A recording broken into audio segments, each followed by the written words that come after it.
personnes, des jeunes engagés, très déterminés pour le changement de l'Afrique, pour le changement du Sénégal. Évidemment, donc tey ñu ngi ñëwoon fii ci séeréer bu ma wàccee ñu ànd ci doxu ñaxtu bi doxu ñaxtu bi lu ma woon mooy dañuy gis ne amatuñu liberté dañuy gis ne amatuñu démocratie dañuy gis ne justice ñaxtay normalement di leen woo pour ñu ànd ci doxu ñaxtu bi ci doxantu jàmm la ak salaam moom la ñu woote waaye doxantu bi li ko undu mooy dañu gis ne liberté amatul gis nañ ne démocratie nërmeelu na gis nañ ne justice mi ngi à terre gis nañ ne nit ñi ñu ngi leen di toroxal di leen persécuter ku mel ne président Ousmane Sonko ñu ngi koy teg métit di ko teg njabootam moom benn crime rek la def yëkkati loxoom ne Sénégal dama bëgg mu baax loolu kese la def loolu kese mooy crime ci kaw loolu ñu koy persécuter di ko tooñ di tooñ njabootam di tooñ ñi mu àndal jàngalekat yi mu àndal ñu leen di jàpp leen tëj kaso étudiants yi mu àndal ñuy toj seen bët ñi ni di leen laagool jeunesse bi ñu àndal da ngay jënd rek ñu jàpp la tëj la dañ lay yóbbu foo soog laa notifié li nga xam ne réew donc lu nekk suñu marché tey bi ñu bàyyi ci xel bu baax a baax a baax nous sommes pour la démocratie nous sommes pour la justice nous sommes non donc président Léemu ñu bàyyi la kaddu gi yow it nga sànni ci say kaddu jërëjëf. waaw kooku nag mooy soxla Léemu bu baax di la commune waaye ñun waa Pastef ñoo def suñu marche bi di woo ñëpp ñu ñëw ànd ko ak ñun bu génnagul nga génn di prévenir président Macky Sall que ne ñun suñu président Ousmane Sonko bii nañ ko choisir woon moom Macky Sall noonu lañ doyalaatee ci moom tey ñu choisir suñu président Ousmane Sonko loolu nag suñu bakkan lañ ci def néewuñu moom mu def troisième mandat bu mu ko sax xalaat soxlawuñu tamit bu ñuy proposer ay candidat ñu ngi ak suñuy xel ñu ngi xalaat xam nañ li gën ci suñu réew te dinañ ko def dañoo bëgg président Macky Sall doyal nañu ci moom nañu abal ñun ñoo tànnal suñu bopp le président Ousmane Sonko mooy suñu président tey mooy suñu président ëllëg mayuñu ko nag mayuñu président Macky Sall mu laal Ousmane Sonko mayuñu ko mu xoos ko mayuñu ko mu tere candidature am jaral nañu lu ne na ko leeral ne bu paree lu mu pare pour président Ousmane Sonko ñun pare lu ko raw pour mun a jot ci suñ président Ousmane Sonko Sénégal gis nañ ni mu ngi ci ay difficulté xale yi ko voteeloon tey ñoo toogaat yor seeni maîtrise yor seeni doctorat mënuñu liggéey ñooñu tey ñoo takkaayu ànd ak président Ousmane Sonko ngir bëgg koo yóbbu présidence mu nekkal ñu fa dans le Sénégal mu ngi ci métit Sénégal mu ngi ci coono Sénégal mu ngi ci dund bu cher te loolu la ñu mënatu la mun ñun sénégalais yi ñuy wax président Macky Sall na bàyyi Ousmane Sonko di ci woo nag doomu Guinguinéo yëpp képp kuy jigéen na nga xam ne xeex bi du xeexu góor ñi kese xeex góor jigéen ñi takkaayu nañ na ko Marème Faye defoon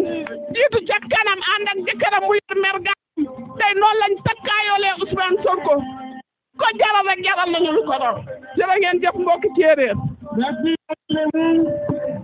soxna Léemu kàddu yi am na solo waa kon ñu dugg rek micro kii bi la Serif Sey bi Serif Sey boole ñaar waa DJ yëngalal ma tuuti waayu mais man Sonko neexul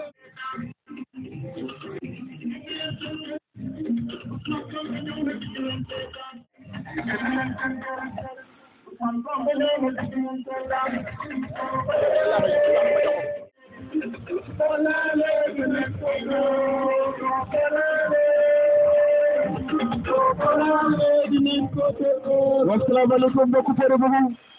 asalaamaaleykum mbokku Guinguinéo bi yëpp coordination départementale bu Pastef ñoo woote woon tey fii ci Guinguinéo doxub ñaxtu woote bu ñu ko wund bu lenn mooy li nga xam ne nii xew na ci réew mi ñu ngi tax Pastef bi képp ku xam ne ne Pastef la ci réew mi lay tax ci loo xam ne nii deful ci moom loolu tax ñu woote woon parce que ñu bëgg libéré démb libéré également suñu mbokk jàngalekat yi nga xam ne nii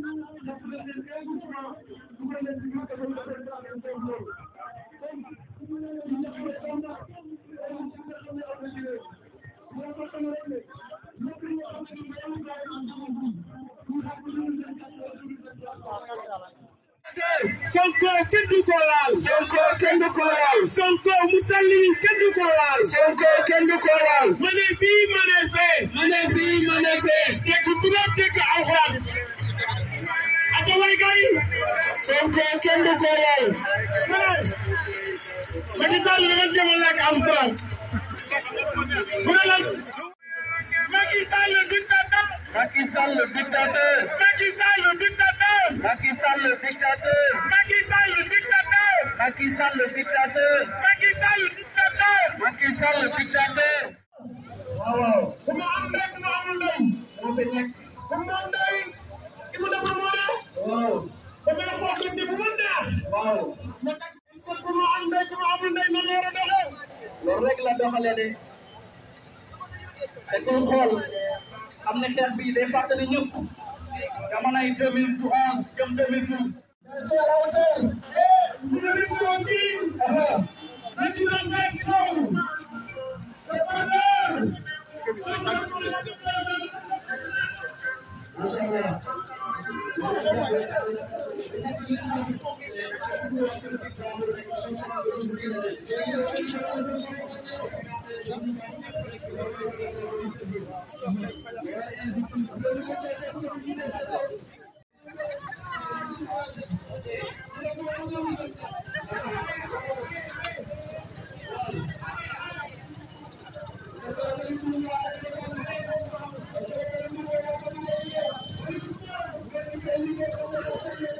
Monsieur Mouhamadou Ba, donc le secrétaire général du bureau communal de PASTEF Guinguinéo.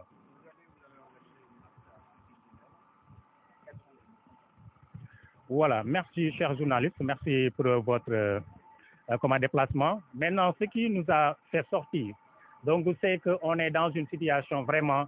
extraordinaire, donc dans le Sénégal. Depuis l'avènement du président Macky Sall, on voit que ce Sénégal est en train de connaître ce qu'on appelle un recul démocratique extraordinaire. Donc, depuis que ce président Macky Sall est élu au pouvoir, on voit que des lois liberticides, on voit que les Sénégalais sont muselés, les opposants sont muselés, et effectivement, en quelque sorte, on est dans une situation de dictature. Donc, tout cela, c'est ce qui fait qu'effectivement, que le parti PASTEF les Patriotes s'est levé pour dénoncer cette situation-là. Et ce qui nous a fait le plus sortir, c'est que c'est cette cabale contre ce qu'on appelle la formation politique appelée PASTEF les Patriotes depuis 2014 et surtout depuis il y a 2 ans de cela.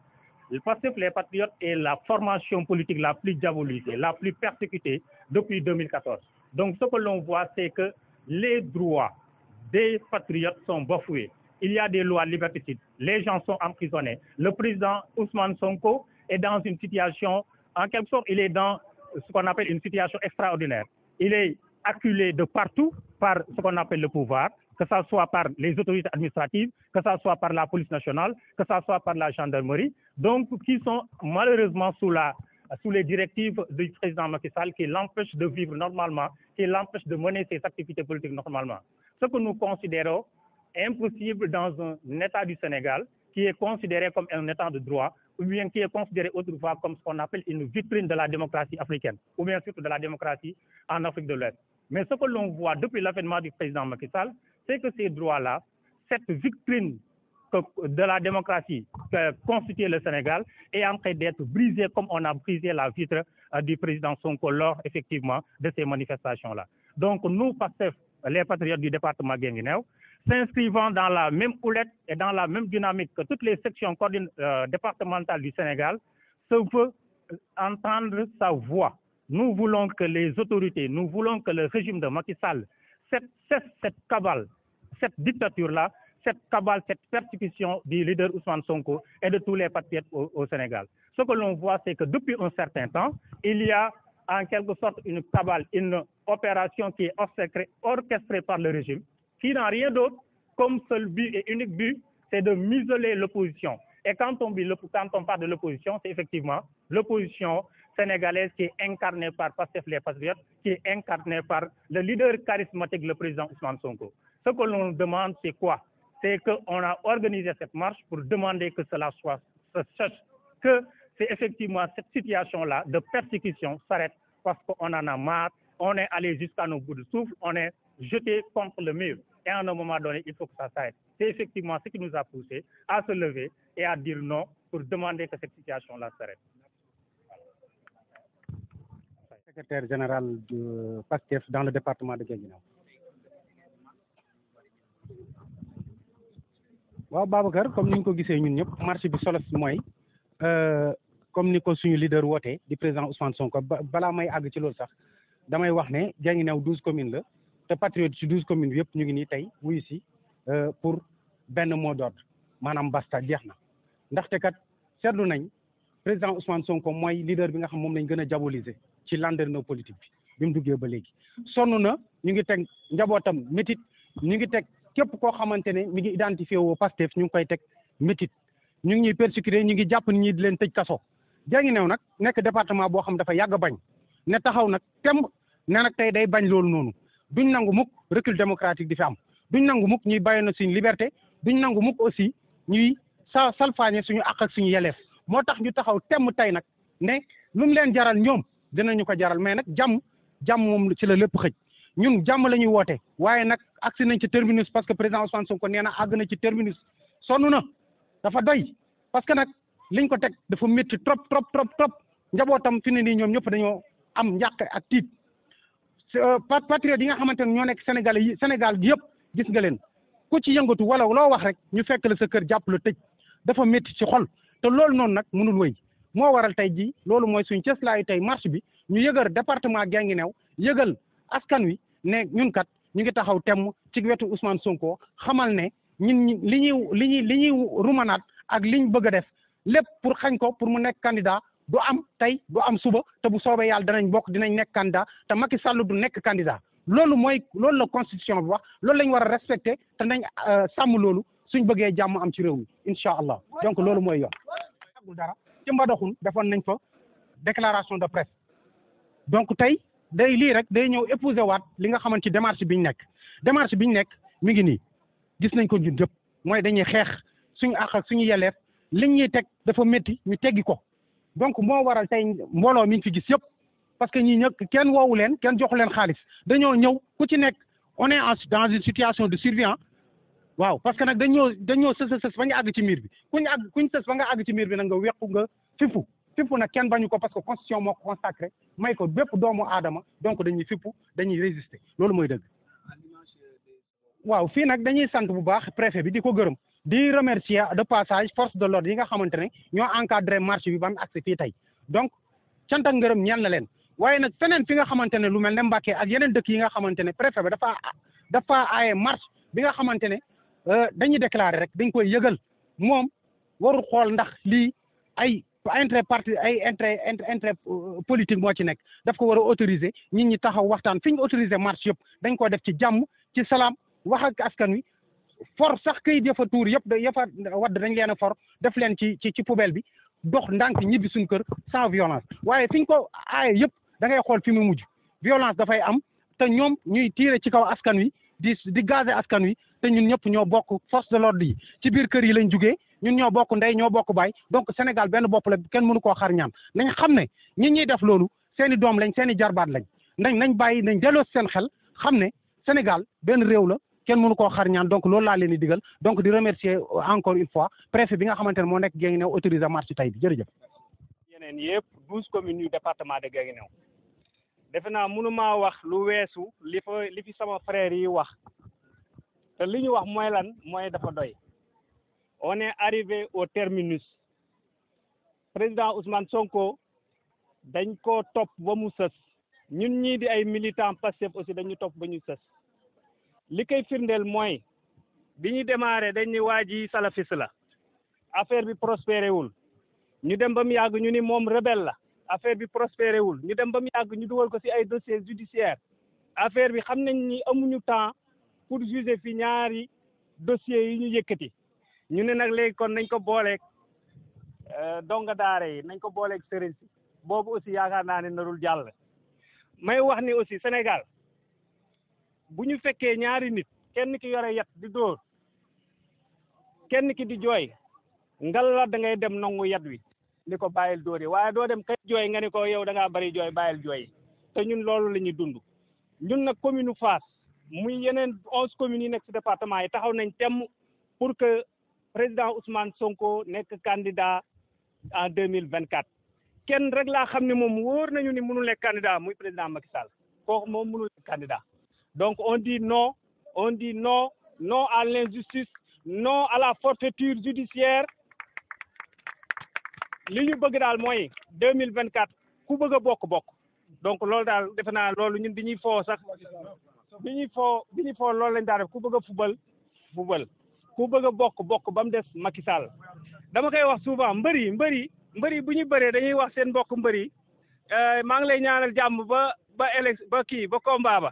mais fii rek laa gis koo xam ni moom bëggul candidat yi mu war a bëreel am jàmm ba jour ba moom daal bëgg na nekk champion kolo te loolu duñu ko nangu wasalaamaaleykum wa rahmatullahi taala wa barakaatu. Permettez-moi d'abord de remercier monsieur le préfet du département de Guinguinéo qui n'a ménagé aucun effort pour la réussite de cette manifestation, mais également la brigade de la gendarmerie de Guinguinéo avec à sa tête le adjudant Moussa Sow qui nous a encadrés tout au long de cette marche. Mais également, je magnifie la présence des journalistes. Mais permettez-moi également de remercier nos alliés, à savoir nos alliés du PUR, de Tahaou, de Aïwanudem, de And Sahal, mais également de Gomsobop, de Bamba Sissé. Donc, je vais vous lire le mémorandum. Nous, PASTEF, les patriotes du département de Guinguinéo, entrant dans la même dynamique que toutes les sections départementales du parti, venons par cet mémorandum dénoncer les persécutions dont sont victimes les militants de PASTEF et leur leader, le président Ousmane Sonko. En effet, depuis sa création en 2014, PASTEF les patriotes reste la formation politique la plus diabolisée, la plus persécutée et la plus traquée de l'histoire politique du Sénégal. Il est regrettable de souligner que le Sénégal connaît un recul démocratique amorcé à partir de 2012 avec la deuxième alternance qui a élu M. Macky Sall. Les droits humains les plus élémentaires sont bafoués fréquemment. Droit de manifester, droit d'expression, droit à l'information, etc., etc. La justice est instrumentalisée contre tout opposant populaire et contre tout membre de la société civile exprimant des avis contraires à ceux du pouvoir en place. Femmes et enfants sont tombés sans que la justice ne daigne mener des enquêtes pour situer les responsabilités dans ces assassinats et bavures odieuses des forces de défense et de sécurité. Des citoyens blessés dans des manifestations illégalement interdites et contre des décisions de justice n'ont jamais bénéficié de l'assistance de l'État. Depuis l'avènement au pouvoir du président Macky Sall, on assiste à une floraison de lois liberticides et de violation des droits civils et humains, parmi lesquels on peut citer quelques exemples irréfutables. La loi sur le parrainage, décision unilatérale et partielle du pouvoir en place, prise à la veille de la présidentielle de 2019, est une loi d'inviction car utilisée comme filtre des candidatures. Elle a permis de bloquer des candidatures rien que pour des doublons et autres motifs jamais explicités par le Conseil constitutionnel. Le 25 juin 2021, l'Assemblée nationale a approuvé 2 projets de loi qui modifient le code pénal et le code de procédure pénale. 2 lois soi-disant antiterroristes qui pourraient assimiler les discours politiques et les manifestations pacifiques à des actes de terrorisme. Cibler les dirigeants syndicaux et élargir dangereusement les pouvoirs de surveillance de la police. Des lois que toute personne éprise de liberté et de justice juge trop vagues et pouvant être utilisées pour museler la dissidence. Les interdictions intempestives de manifestations politiques ou citoyennes et les arrestations et morts d'hommes qui s'en suivent, entre autres destructions, bien d'autrui, de blessures handicapantes. Quatrièmement, on observe une militarisation de la police et de la gendarmerie avec des moyens dignes d'un arsenal de guerre, puisque des blindés et des chars, des nervis étant même impliqués, sont sortis juste pour mater des manifestants, ce que nous jugeons vraiment déplorable. En 5e, les fréquences de TV coupées pour empêcher la diffusion des manifestations de l'opposition, dont notamment Walfadjri, fermées encore pour 7 jours, et en cours de couverture des activités de PASTEF à Mbacké. Le summum de la dictature est atteint avec cette campagne savamment orchestrée d'épuration politique de PASTEF à travers une persécution permanente de son leader charismatique et de ses militants par les autorités, l'intimidation et le harcèlement régulier par la justice et les forces de défense et de sécurité. Des menaces de mort et des attaques physiques sont proférées contre le président Ousmane Sonko, les responsables, les militants et les sympathisants de PASTEF. Des agressions programmées et exécutées, des convois du parti, des destructions de ses biens, dont le véhicule du président, sont perpétrées sans scrupule. Des entraves systématiques à la liberté de réunion et de culte sont dressées. Toutes ces violations, accompagnées de prises d'otages et d'emprisonnement non pensés, vont vers ces vaillants patriotes comme Fadilou Keïta, de Nigdoff,